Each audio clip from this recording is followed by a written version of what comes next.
ngasize khoi mamang tha da chatna ki ba khoi gi has tau no gi damak ta manipur gi khongsan ki ba khoi gi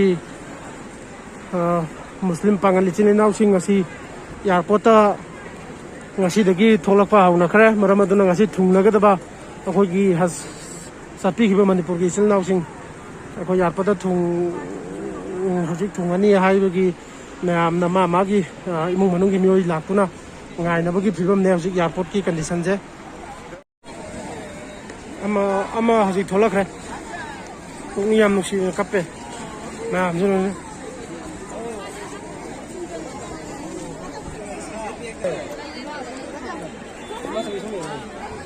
mathang mathang sida tholak to ne ma'am jun ngai na le re haji thung re thung re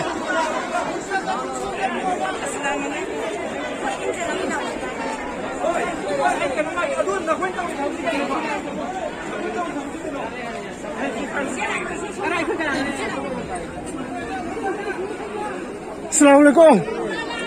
Mas, Assalamualaikum. Assalamualaikum. Assalamualaikum. Nanti jangsan lagi aru, nanti jangsan gimana manungga. Assalamualaikum. Assalamualaikum. Oh, kakalo, kakat na re.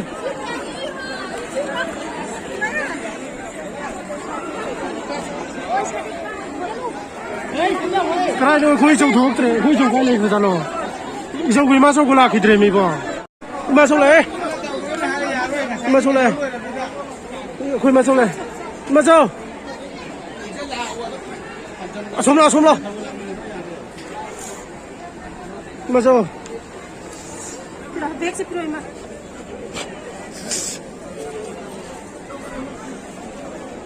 Isok di, Aku masuk yang kaya masuk sini deh, macam sini nona thuk nerga yang baru hendak kaya itu tolak tri, jomlah.